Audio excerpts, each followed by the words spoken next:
Thank you very much. Thank you to both of you for the welcome. I'm really happy to be here at Deakin, and I just wrote and introduced myself to Letty and his colleagues, and he very kindly invited me to come and spend some time today, which is very pleasant, very illuminating, and I said, well, I can give a paper if you want, and they seemed quite enthusiastic. So what I'm trying to do, because as I understand the work that you do, it's not only conceptual and very interdisciplinary, but obviously perhaps one of the best ways for interdisciplinary scholars to share some of the work that they do is to be fairly empirically focused and to talk about some case studies that then we can think about from a variety of different perspectives. So you wouldn't necessarily want to have a person rock here and sort of give you a paper about Europe and about the United Kingdom, the traumatized northwest corner of Europe, or indeed the traumatized southeast corner of Europe, or indeed, you know, if we were talking about problems of populism and regimes in crisis, we could easily also be talking about Poland and Hungary, couldn't we? But what I'm going to try to do a little bit is to use those two case studies of troubled Europe, the case of Brexit in West Europe, and the dissolution and reintegration of Yugoslavia, which has latterly turned into a stalled enlargement process of the European Union in the Western Balkans, in I say southeast, southwest Europe. Sorry, that's a typo.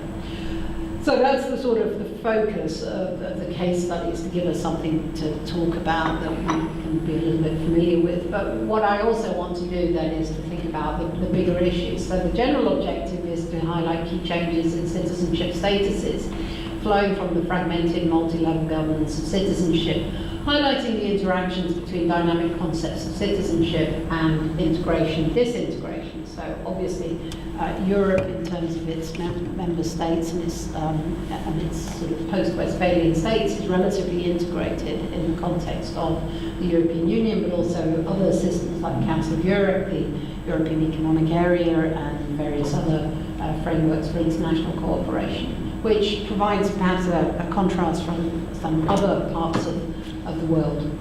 And the UK in that context is making a particular type of demand, if you will, towards nationalisation, whereas the new states of Southeast Europe have a different type of demand. They want to be integrated because they see that both as expressing a sort of a common European future, but also as routes towards greater prosperity. It's a very poor part of Europe.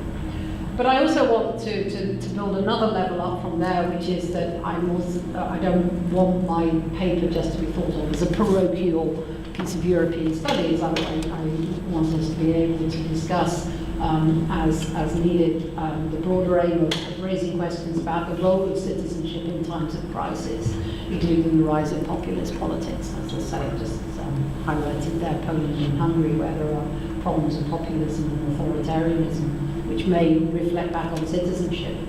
Now, my particular take on citizenship is potentially perhaps more legal than some of the work that is done here.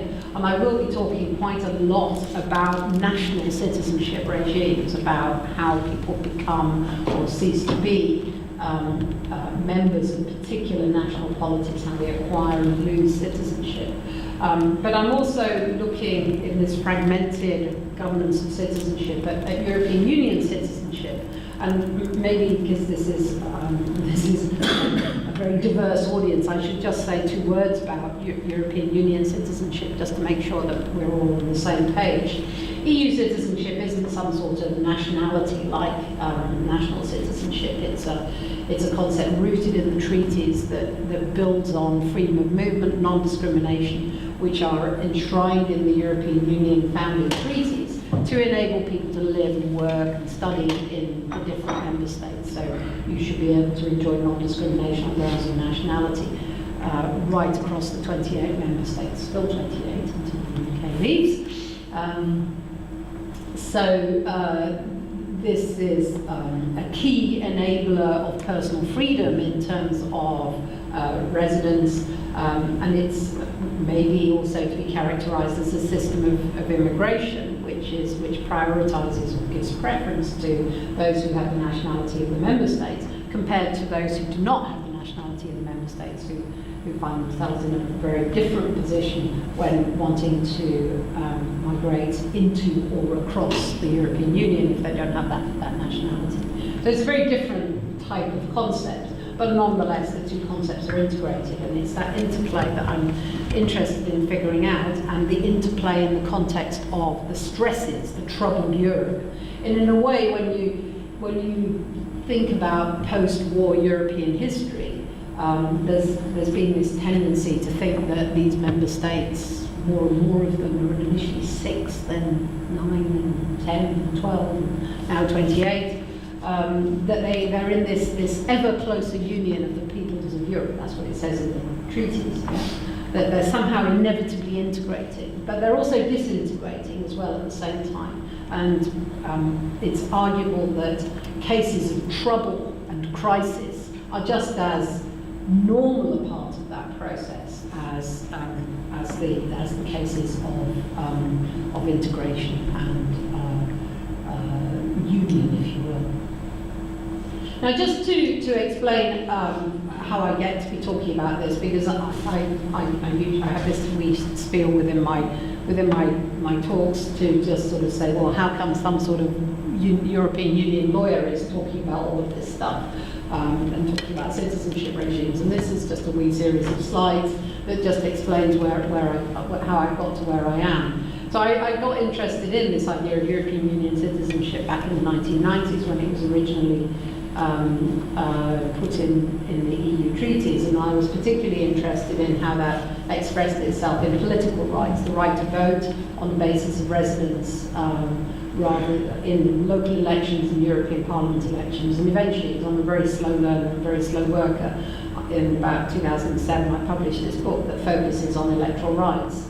And that got me quite interested not just in the Western European states, which I was already more familiar with, but it got me also quite interested in some case studies from what were then the brand new member states, the post-2004 member states that arrived after the end of the Cold War, and then after the break of Yugoslavia, you had Slovenia that joined, and I started getting interested in Slovenia.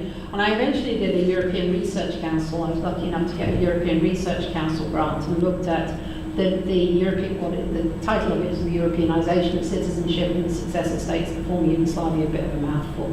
A bit bureaucratic maybe, but actually we were looking at the citizenship regimes of those 7 states as they emerged. I mean, literally Kosovo had only just acquired independence when we started working on it in 2009.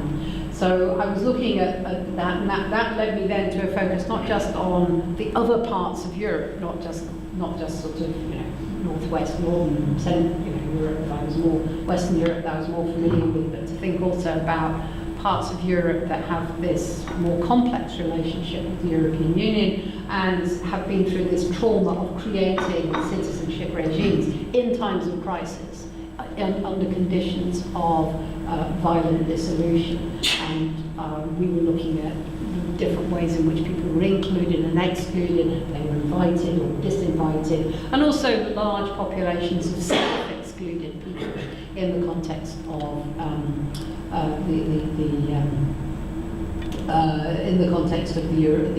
the breakup of Yugoslavia, so the Serb Republika Srpska within Bosnia, which is Bosnia is. I'm not very good with this. There's Bosnia. So Republika Srpska is this bit more here, which would like to be part of a Greater Serbia. I see Greater Serbia is very much back on the agenda at the moment, which is not necessarily a happy situation down in the Western Balkans. I've also included in here as well, in the red, it's not very good with this one. I don't want to blind anybody. That's Albania, which is part of the sort of region and the Western Balkan region, but of course was not part of Yugoslavia. But then, events here, events. I've been taking quite a lot of interest. I was originally in the EU lawyer. I still am an EU lawyer of sorts. And I've always taken an interest in free movement, but I was quite interested in how free movement was actually applied in the UK, because even before we had the Brexit referendum debate, it was already quite politicised, quite traumatic in certain ways. I was able to do an empirical socio-legal project with a couple of colleagues, looking at how judges, lawyers, NGOs, and so far as they would talk to as government officials, were orienting themselves towards EU law and the obstacles to the application of EU law. And so this suddenly became extraordinarily important in the context of the Brexit referendum debate and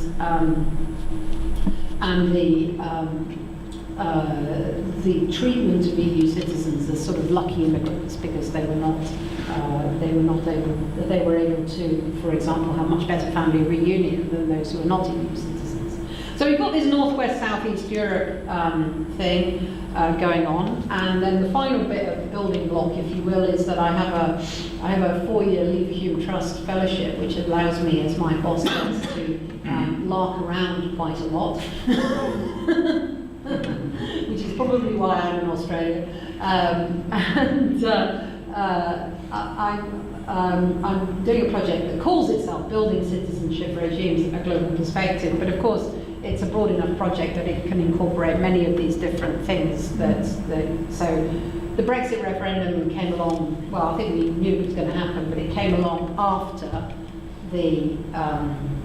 I put my project in. But I'm quite happy in saying that building or demolishing citizenship regimes can also be a project that incorporates questions about the impact of Brexit on citizenship, on membership rights, on membership statuses, on identities as well, on all of the different dynamics of citizenship.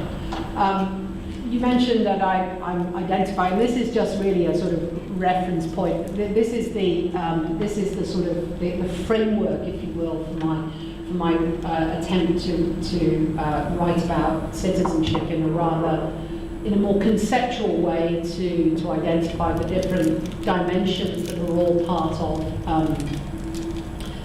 part of the framework of citizenship. Everyone, when they talk about citizenship, says, well, this is my starting point. And at the end of the day, it's one of these, citizenship is a concept that you have to bring other elements in to give it meaning. So each of us will probably be working with a slightly different toolkit when we're talking about citizenship. So this is my emerging toolkit to break citizenship down into a set of different dimensions in the context of what I'm going to do in the next 10 to 15 minutes, talk about the relationship between these two cases of troubled membership in Northwest and Southeast Europe, both the membership of states, but also the membership of individuals, groups, and so on. You could relate it to each of those sorts of questions. You could relate it to the interstate dimension in terms of how people are, as you'll see in a moment, are navigating their own membership, and some of them are returning and trying to gain more types of national citizenship in order to protect their users. So we'll look at that, but that is just a reference point, and I won't talk about the Global Citizenship Observatory. So just to make sure that we're all on the same page, as you know, EU citizenship has been a dimension of the Brexit debate. And after many years of internal political strife on the EU membership, the United Kingdom decided to hold an in-out referendum in June 2016, reflecting contested EU policy, particularly in the context of the UK's Conservative Party, between its pro and anti-European wings, and also the dramatic rise of the anti-EU United Kingdom Independence Party, which was doing exceptionally well, particularly, ironically, in European Parliament elections. It's funnily enough, everyone's scared that UKIP has more or less disappeared off the electoral map since the referendum, because in a way, well, what more is it supposed to do? I mean, it's a protest party. It can't actually deliver anything. So it's disappeared off the map, and everyone's like, oh, it's going to rise again if we don't deliver on Brexit. But of course, when we leave the EU, one of our possible destinations is in the sort of waiting room where we're not part of the institutions, so we don't participate in European Parliament elections. Then, because almost every other British election is done on first past the post, forget it. They're not going to, they're going to lose their electoral traction, because their electoral traction came through the proportional system which operates for the European Parliament elections, which gave them a lot of traction in England and a bit of traction in Wales, no traction. Well, a tiny bit of traction in Scotland. In fact, there is a UKIP MEP in Scotland, which is just crazy. Anyway. So that was the story. Now, the Brexit process is going to take at least a decade or two to complete, and in fact, anyone who said that they knew where the destination was going to be right now would be, I think, probably lying. But clearly it has one of its most proximate effects on those who've exercised those free movement rights, those who are actively using their EU citizenship. So all nationals of the member states are EU citizens, yeah? But only a proportion of people actually actively engage with EU citizenship. Well, everyone who goes on holiday does in a way, because there are all sorts of aspects of the way that we travel around the European Union which are now affected by EU law. But one of the things that was clear was that there was a sort of bifurcation in the UK between those who basically said, I don't really want to be an EU citizen, why do I have to be an EU citizen? You're just foisting this status on me, I don't want anything to do with this status. And those who were saying, well, actually this is a very important part of my personal freedom. So those are the most proximate effects. So there are about 3 million non-UK EU citizens living in the UK, and then maybe about 1.5 million UK citizens, residents elsewhere, more or less permanently, or long-term in other member states. So those sort of 4.5 million people, around that number, are those who have the most proximate effects. But obviously there are also massive opportunity costs as well for those who can't, for example. I'm going to lose, for example, the opportunities for study and work in the other member states. Now, in the Southeast Europe, it's a more complex story, and it's a story about a breakup initially in the 1990s with the emergence of 7 new states and a situation of major conflict and violence as those states established themselves. And several of the states, notably Kosovo, but not only Kosovo, are relatively unconsolidated, Bosnia as well, Bosnia and Herzegovina. Two of the states, Slovenia and Croatia, since 2013, are members of the European Union. The other states are all actual or putative candidates for membership, but they've essentially been left out in the cold by a stalled enlargement process. Now, at first sight, you might say, well, this is just daft. What on earth are you doing comparing these two cases of Northwest and Southeast Europe? And I've been trying in my work, and I'm very happy to share a paper that I've got here with you, to push back against this assumption and to explore using these cases as heuristics of the patterns of shunning and seeking the membership of the supranational organisation, what the impacts have been in relation to citizenship. And the scope of the analysis that I do in the paper encompasses both national citizenships and also EU citizenship. So there's a tendency to talk about, in EU studies, there's a tendency always to talk about at the meta level, to sort of talk about EU citizenship and to talk about Europeanisation being all about how Europe, this unelected thing up there, sort of downloads all of its ideas onto the member states and makes people change as a consequence. So national law has to change, has to adjust. And of course that's true. These countries here are going through massive massive adjustment processes, for example, to get visa liberalisation and then potentially to get membership, which is all quite fraught. But there's also a lot of uploading goes on. So the UK, for example, has been incredibly successful at uploading many of its preferences about European integration onto the European institutions and to try to remodel European law in the ways that it wants. In fact, you know, if you just open at random a British newspaper, it says, what we want is this very, very special relationship. And they'll do this first, this first, this first. And then someone who actually knows something about it, like me, for example, might then say, but that's like the variant of membership we have now. So why would we change? Yeah? So the UK has been very, very successful at uploading as well as, so it's not just downloading, if you will, that's been going on. So it seemed to me that the two cases of troubled membership around Europeanisation, de-Europeanisation, integration, disintegration have perhaps more in common. And as I say, and I'll show in a moment with a couple of examples, particularly in relation to strategies of citizens around how they cope with the stresses and strains of the opportunities or the withdrawal of opportunities that come from, are you going to be an EU citizen, or are you an EU citizen and you're going to lose that? And those sorts of issues. There is also, in a way, a sort of more symbolic connection, and I won't say a great deal more about this at the moment. But this is one of the very famous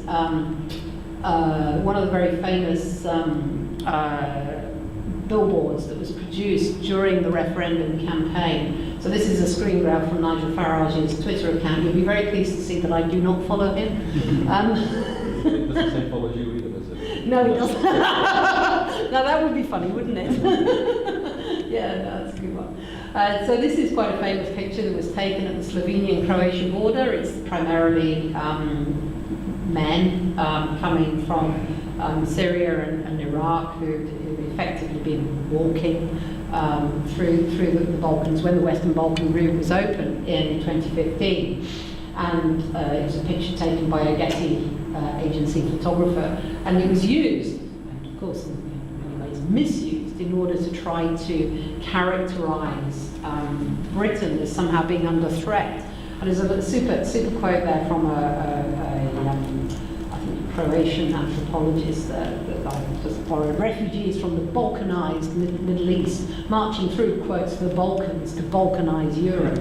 And the way it was used in the context of the referendum campaign. So there was no hesitation, if you will, to make that connection of troubled Europe between Northwest and Southeast Europe. So Southeast Europe, this balkanized, orientalized place, being a threat to us, even though there are dozens of countries and a large strip of water between the UK and this, you know, threatening stream of men. And there's all, you know, there's a lot of symbolism in that, isn't there? There's colour, there's culture, there's religion, there's all sorts of things going on there.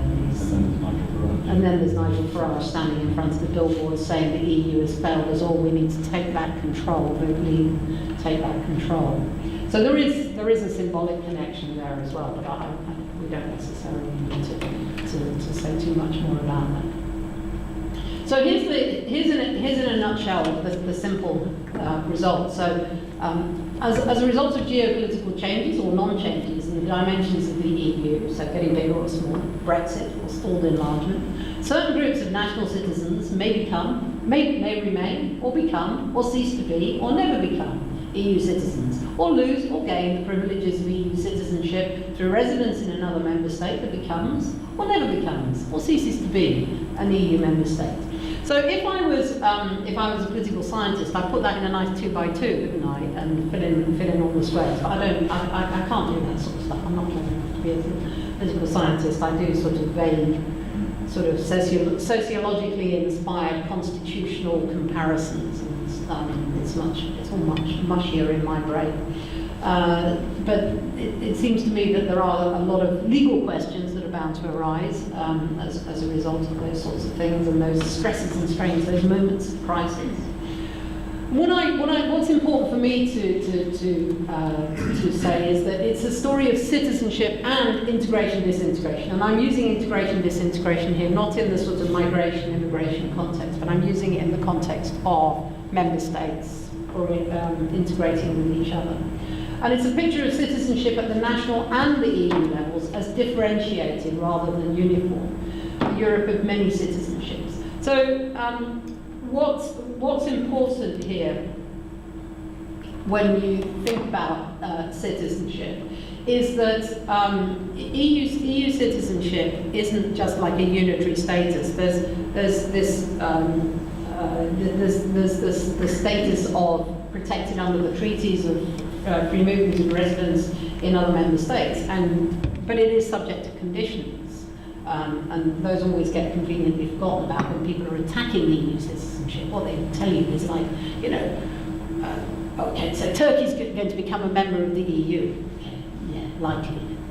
But this was said categorically during the referendum campaign. Turkey's, you know, practically on the point of becoming a member of the EU, and then at that point, you know, whatever, 100 million Turks are going to immediately migrate to the UK, because why wouldn't they?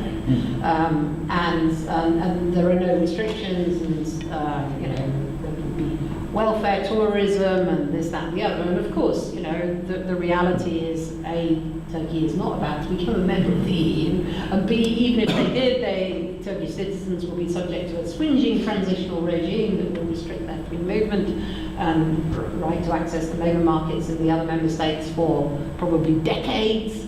And this idea of you know, EU citizenship as a threat to UK well-being is extraordinarily overdone, overplayed.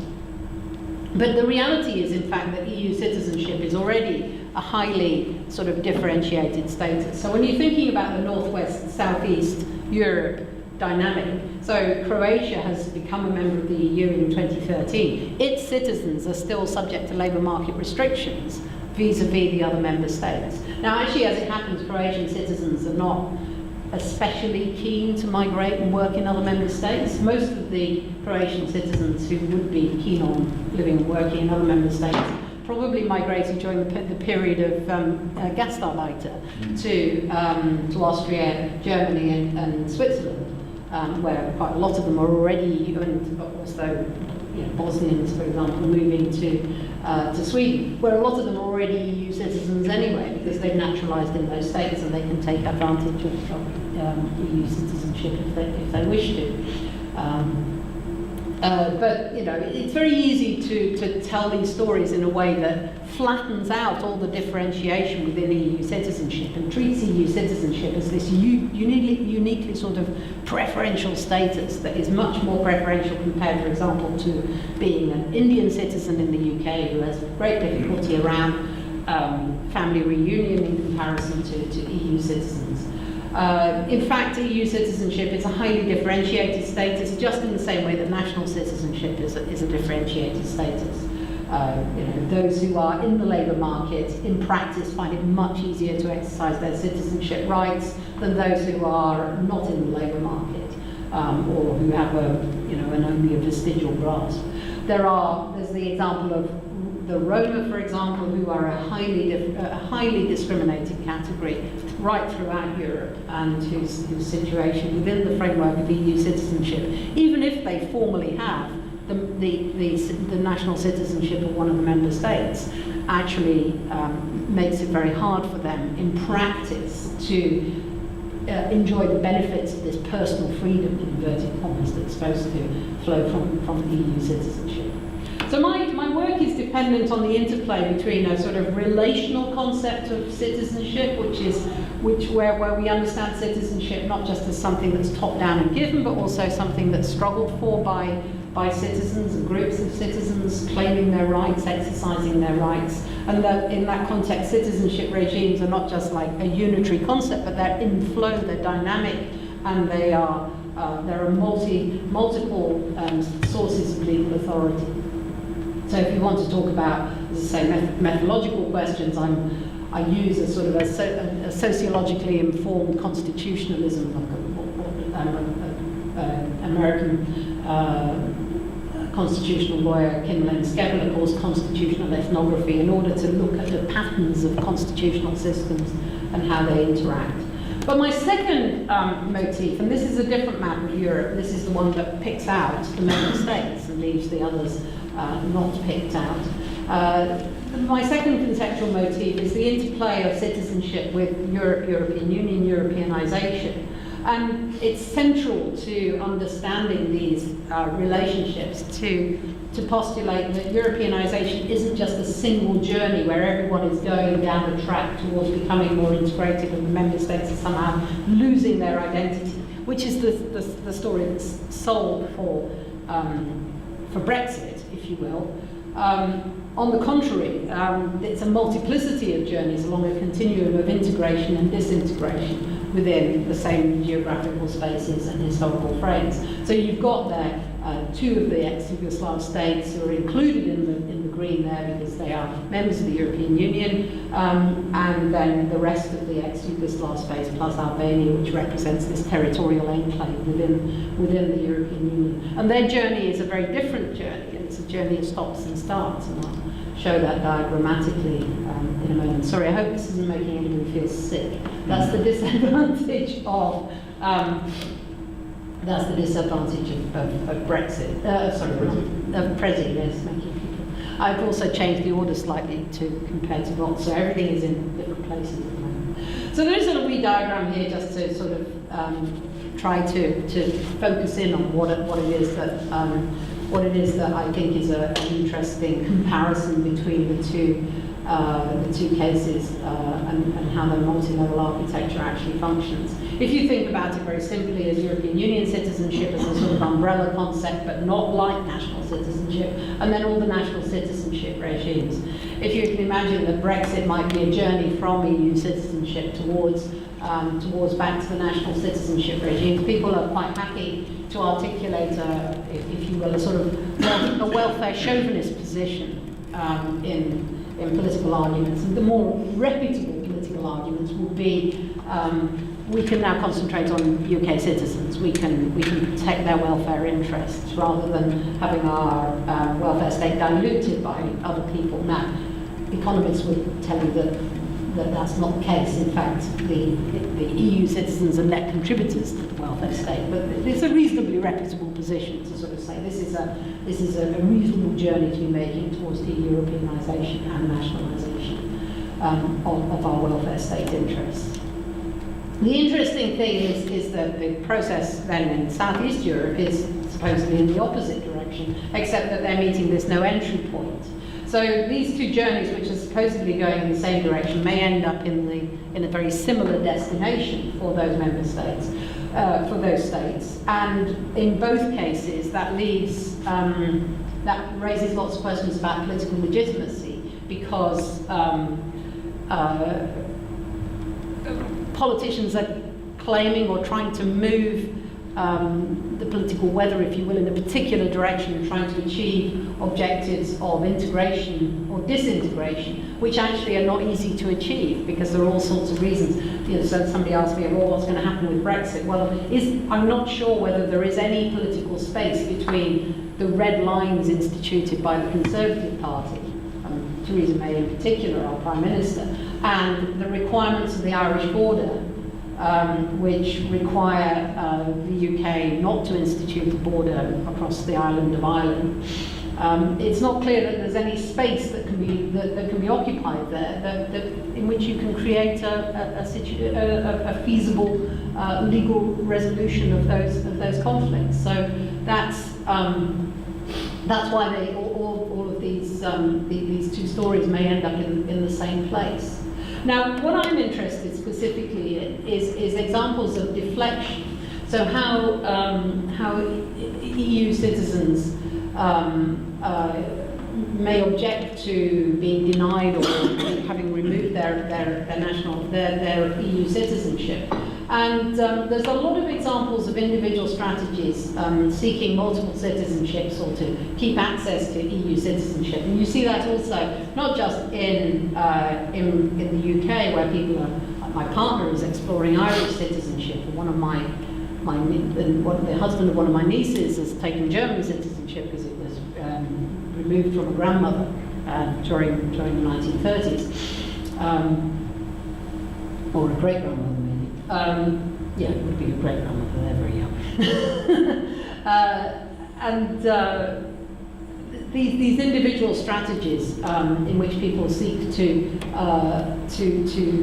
recover their EU citizenship through acts of national citizenship by protecting their interests. Now, it raises all sorts of questions, conceptual questions about citizenship regimes. If, in effect, being British is so unimportant that you would seek to be Irish, German, whatever else, are you hollowing out the citizenship regime? Same in Southeast Europe.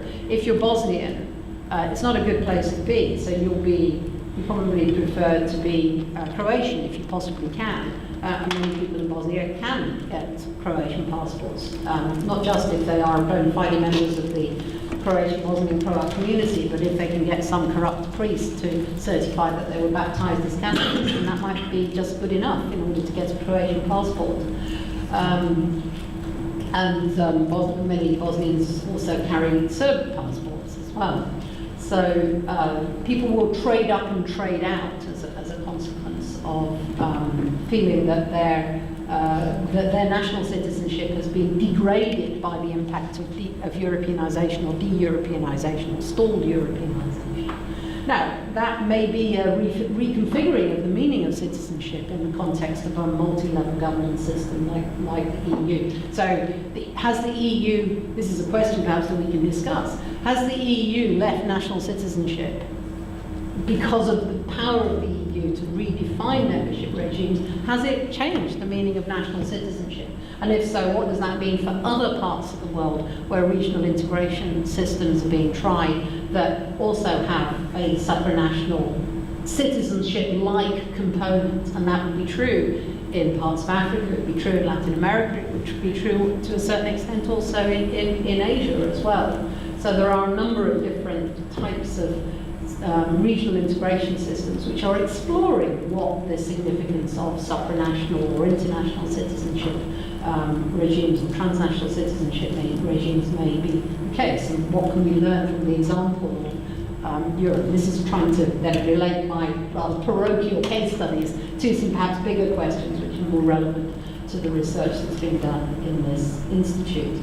And this then just is a wee summary of what's happening with Brexit. There's a lot of naturalisation. So a lot of my friends and colleagues who've been happily resident as EU citizens are now, with great reluctance, naturalising as British. They hate it. The British citizenship test is just the worst in the world. And there's quite a lot of competition to have the worst citizenship test, as I understand it. Some pretty terrible ones all around the world. People are also exploring citizenship by family ties and ancestry, and then there's these other factors, such as birth in Northern Ireland. So my partner can become Irish by registering himself as a foreign birth because he had a grandfather who was born in the early part of the 20th century in the north of Ireland. That's good enough, so long as we can demonstrate the link. In the case of stalled enlargement, you have a lot of people who are pursuing what are called kin state minorities, kin state citizens. So people in Serbia who can demonstrate some sort of tie to Hungary will take a Hungarian passport, people in Bosnia take a Croatian passport. They're trading up and trading out. And then what are the implications of this? You know, are we then, coming back to this point about the hollowing out of citizenship regimes, are we somehow prioritising dual and multiple citizenship over single citizenship? And because we've had de facto multiple citizenship for those who've been EU citizens, so by definition you have that, even though EU citizenship isn't a nationality, but it's a bundle of rights that are of meaningful significance. Where does that leave then the so-called statics? Are they then not equal citizens? Are they then less important? And it was the statics who voted Brexit. Yeah, they were the people for whom EU citizenship was not part of the social facts of their life. They were the people who voted Brexit. So maybe the shared features of Brexit and stalled enlargement Maybe also that citizens who feel abandoned by state and public authorities. So this is very prevalent in the Southeast Europe context. People are just fed up with being promised enlargement. You are a European country, but you can't join. Yeah? And this is in a way also true in the UK in a rather different way. There's a quite a plausible narrative that says that austerity caused Brexit, and the Brexit vote was very intensive in parts of the country where people really felt that politicians had taken resources away from them in order to rescue banks and do various other things that post the financial crisis didn't necessarily seem particularly worthwhile. So citizens in different places feeling abandoned by state and public authorities. Somebody keeps saying, somebody made a comment very soon after the referendum in the UK that said, well, now you guys know what it feels like to be in Southeast Europe, to be, somehow abandoned by the state and public authorities. Proliferation of individual avoidance strategies, the hollowing out of citizenship regimes, and in my mind then really highlighting the highly differentiated character of both national and EU citizenship. Because it's almost by definition the people who already have more resources, personal and socio-economic, who can find these strategies to avoid the negative implications both of Brexit and of not becoming stalled enlargement, not becoming part of the European Union, reinforcing ever more the highly differentiated character of both national and EU citizenship. So that is the end. Thank you. I did talk for a bit longer than I should have. No, thank you. That was a tour de force trying to hack into our understanding of how the ground's moving under us. Said earlier, yourself when you have the question. The first person who made a reference has been into the question of rights since talk about the ground moving. Yeah. Sharon, everyone knows you, but just okay, thank you. Thank you, Joe. That was fantastic. Sharon McNarsada, I'm Deputy Director of the Institute. So in reference to EU citizenship, it sounded like that it's a very legalistic approach to citizenship. And of course, Europe is a big place. It's very diverse, many languages, many systems. I wonder, is there also an attempt to acknowledge diversity within EU? So move away, not move away, but build on the legalistic definition and add another layer of valuing diversity, valuing the existence of different systems and communities within the EU to, in a way, to encourage a level of emotional connection beyond the legalistic. Thanks, that's a really good question, and it's interesting that I've talked about this material in slightly different ways twice now in Australia, and both camps, a very similar question has come up, this point about diversity.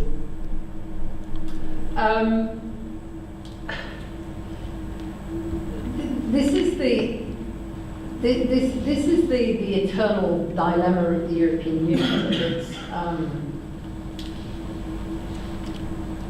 of whether it represents a sustainable model for integration. Yeah. So those who were perhaps some of the greatest enthusiasts for the original sort of restricted model of the original 6 member states, where there was not such a high degree of diversity in terms of cultural references and quite a lot of diversity in a way, but certainly after the Second World War, then some shared trajectories in terms of economic development and relatively proximate geographical and political systems, then feel that the whole thing is diluted by post-1989, dramatic increase in numbers of members, now to 28 member states, encompassing a much wider variety of language backgrounds, socioeconomic levels, religion as well, yeah. Although religion is more about internal diversification. So at the moment, there's no majority Muslim country. No, but different Christianity, Orthodox Church. Yes, the Orthodox Church. Yes. Yeah, but I'm not sure that has that much of an implication.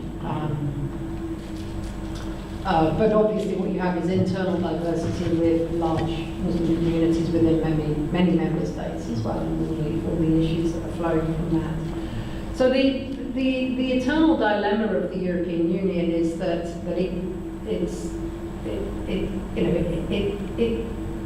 embraced the notion of ever closer union, or the member states embraced that and translated it through their agency into the acts of the institutions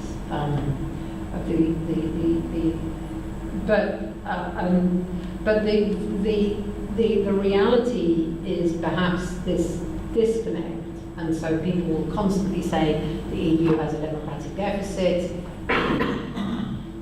EU citizens don't know how the EU institutions work. They feel separated from it. They don't have any emotional connection. Their emotional connection is to their locality, perhaps to their province or their state, their land in Germany, and to their member states at the national level. But they don't have that connection to the European Union. There's no real activism around membership of the EU. Interestingly enough, Brexit has generated more activism around precisely those issues than had ever existed before.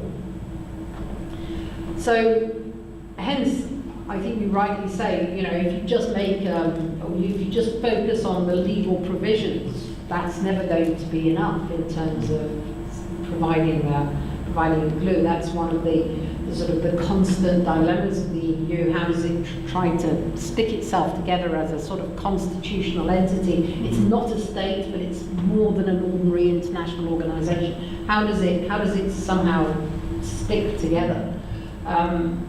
Maybe in a way, it's through a closer examination, not just of the sort of the trajectory of integration, or just the focus on creating new rules at the supranational level, but you actually have to look in a granular way at those interactions between the national level and the EU level, that you start to understand what the limitations of the integration process might be. Yeah? And so that's precisely my point, is that integration and disintegration are going on simultaneously. I started off as a fairly sort of vanilla EU lawyer, looking at various aspects of EU law as it's created by the institutions and applied in the member states. But actually, you will never get a proper picture of it, because the story of disintegration is going on at the same time. And this is just my attempt to explore some aspects of that troubled story through two cases of crisis, if you will, as Brexit as a crisis and the breakup of Yugoslavia as a crisis, and the continued non-integration of those states, which is a problem, because they are the state of those states is very, very poor. Yeah. Democracy is very imperiled in many of those states for all sorts of reasons. One of which is that they feel constantly excluded from Europe, the European Union.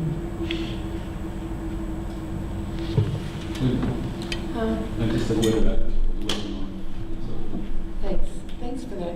I was actually a Jean Monnet professor and taught EU integration for 10 to 15 years, and did a book back 20 years ago nearly on... Teaching it to students here in Australia? Yes. Cool. But in its wisdom, the university decided not to offer it anymore, but they've done that to Australian studies as well, so, go figure that one out. But myself and a colleague did a book back in 2000-ish called Rewriting Rights in Europe. And the whole story there, as you said, was this great story of integration and what could be gained from it. You know, I thought your talk was very interesting, this idea of simultaneous integration and disintegration. First question is, do you think it will become more fluid? Because, I mean, the Greek financial crisis is still, although they've, you know, passed through it into a different phase, it's part of the two-speed Europe. So I wondered where the two-speed Europe fits in. Maybe there's more than two speeds, you know, and also those other dimensions that perhaps you didn't get time to talk as much about, the protective and the securitising, because, you know, part of these are the emotional part of what might be driving people to seek citizenship within their larger entity. So I'm just wondering what you thought. Well, there's quite a few questions in there. I think that I mean, in a way, there's a close connection with what you were asking about.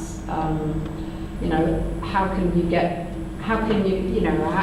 you value diversity simultaneously with promoting integration, if you will? This constant dilemma of the EU, and there are plenty of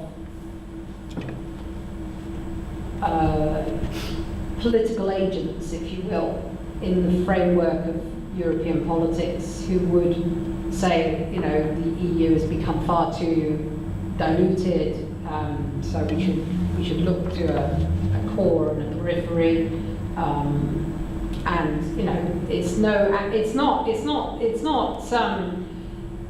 accidental that we're talking about two geographical peripheries there, yeah. The northwest and southeast peripheries. There is something in that, yeah. It's not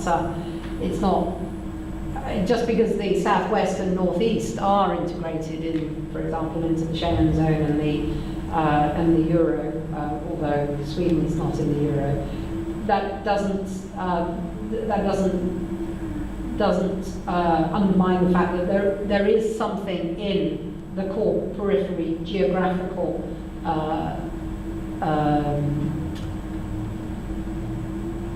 diversity, or what's the word, in development of the EU. So I'm quite surprised that there hasn't been more active push towards chunking European Union member states a little bit more forcibly into different frames. But then equally, you might argue that the Greek example shows what might happen if, in effect, the democratic agency of the citizens is removed and replaced by a troika of international agents, including the IMF and the EU and European Central Bank, in effect imposing a dramatic austerity policy. Italy may become a case that will really put the whole thing under stress in its current state. I mean, I'm no expert on Italian politics, but it doesn't seem to be going it's not in a very happy place just right now, and the Italian economy is really struggling, and anti-immigrant sentiment is incredibly high, it would appear, and it's being leveraged by the new government, particularly Salvini, the new. If you thought your previous Home Affairs Minister was problematic, I think Salvini has probably got something on him, somewhat ahead of him. So I thought it was not inconceivable after Greece and after the Brexit vote that we were going to see a sort of a chunking up. But maybe with different political leaders in France and Germany you might have seen that, but Merkel is incredibly cautious, and so she hasn't pushed in that direction particularly. But if you'd had a sort of Helmut Kohl type figure there, then you might have had, in the same way that he pushed very heavily after '89 for reunification of Germany and for then the integration of as many of those states as possible in the European Union as quickly as possible. If you had a different type of political leadership in France and Germany, you might have seen a chunking up of European states.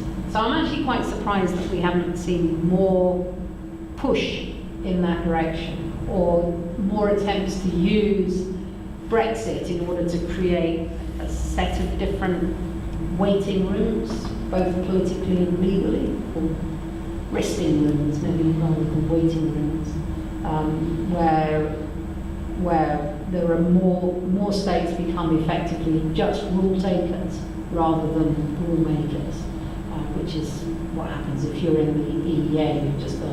You're just a rule taker. You don't have any control over it. So at that level of the states, I'm quite surprised that hasn't happened. But there is always that dynamic between the level of the states and the level of the citizens, which complicates it. One of the distinctive features of British politics at the moment is that none of our senior politicians seem to be able to keep it in their head for more than about 5 minutes at a time that Angela Merkel has domestic politics as well. In Britain, it's all about our domestic politics. That conditions how we can react to the Brexit vote. It conditions the Brexit vote, conditions how we react to the Brexit vote. Everyone forgets that Angela Merkel has domestic politics as well, or domestic politics in every other member state. We somehow think that we can insulate ourselves from everyone else's domestic politics, so it then just becomes about a deal that is done between our political leaders and their political leaders. But of course, they have domestic politics as well. So I'm actually quite surprised that there hasn't been more move towards that than has happened. Maybe Brexit stalled that process. I don't know whether it stopped it. I actually thought there might be quite a move towards it with the Brexit voters, using it as a justification to say, well, actually, let's create these different sort of core, periphery, two-stage things. I suppose there was a move to that pre-Brexit with the collapse of southern European economies, with the idea that you could perhaps move something out of the Eurozone. Yes. There was no mechanism for going out of the Eurozone. No, exactly. So that would have given you your two-tier. Yeah, I mean that's one of the sort of the ironies, isn't it? That there's a mechanism for leaving the EU, but no mechanism for leaving the Eurozone. And Britain was benefiting from not being in the Eurozone, but being in the EU. But that doesn't seem to have made a difference. No, exactly. So, I mean, we live in an age of paradoxes. Maybe as much as an age of crisis, it's an age of paradoxes. Which I guess means when it comes to democracy, we make choices based on how we feel, our emotions, our fears and anxieties, not simply what's rationally in our best interests. Mm-hmm. Yeah, sure. And that's the sort of emotive aspect of citizenship. Yeah, exactly.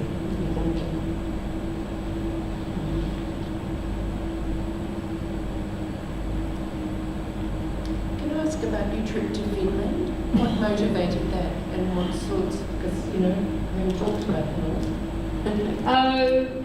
Well, I had an opportunity just to take a fellowship in Helsinki. I think my partner was a bit bemused why I chose Helsinki. I think he might have thought that I would choose somewhere that was a bit warmer. It depends when you went. Yeah, well, we were there from very late August until the end of June. So we went through some interesting weather changes. But he was less bemused by the end. Finland is a very interesting country. One of the things was it gave us an equality of arms that neither of us could speak a word of the language, whereas if we'd been to France or Germany, then there would have been that situation where I could speak the language and he couldn't. So that's not necessarily a good thing. It's probably better if you can neither speak the language and you're all dependent on people's goodwill to interact with you in English and so on. I guess I was wondering about its border with Russia. Yes, I mean, there's so much more of it up there. Finland. This is so. If you think about Southeast Europe, one of the classic sort of political and sociological analyses of Southeast Europe would be to think about a sort of nested Orientalism. So, you know, Slovenia thinks, well, we were never really South Slavs. Somehow the Slovenian language is different, which it isn't. It's a South Slavic language. But we never really bought into the Yugoslav project in the same way. We were fully part of the Austro-Hungarian Empire. And, you know, before 1919, our citizens were Austro-Hungarian citizens, you know, we don't. So we, you know, anything to our south and our east is Balkans, Oriental, yeah. And then in Croatia there's another thing, and then in Serbia there's another thing. So each there's a quite good. Interesting cultural studies literature about these nested Orientalisms, not nested Balkanisms, as you go down through the Balkan Peninsula. In Finland, it's completely different because it's an utter hard border. Even though there was a sort of,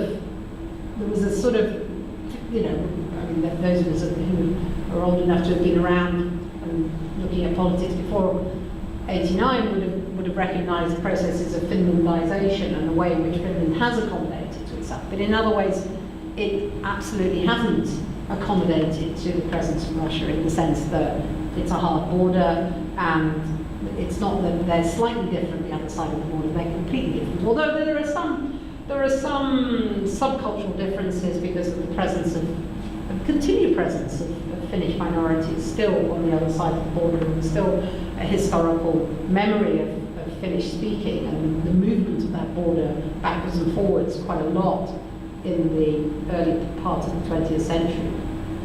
So it's so different in its orientation, but it's undoubtedly part of what has motivated Finland as a country to sign up to every project going, so Schengen, and you know, it's the only country in Northern Europe that is part of the Eurozone.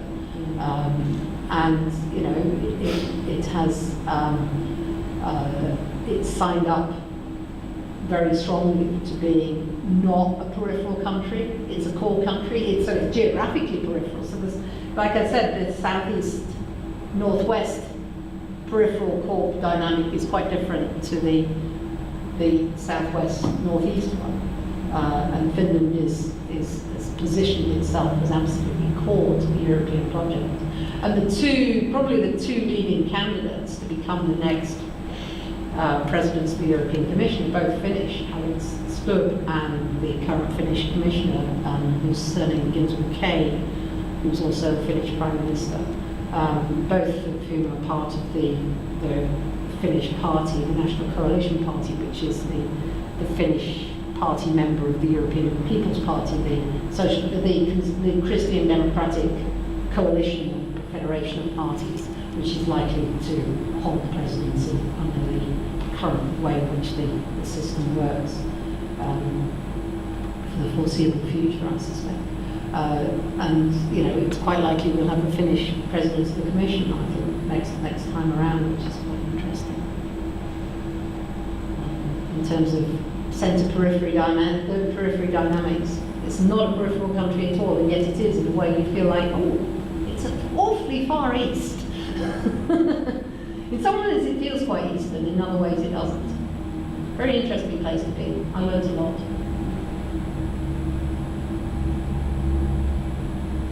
But no Finnish. It's a strange language, isn't it? Yes. Any other questions? We'll go for a while.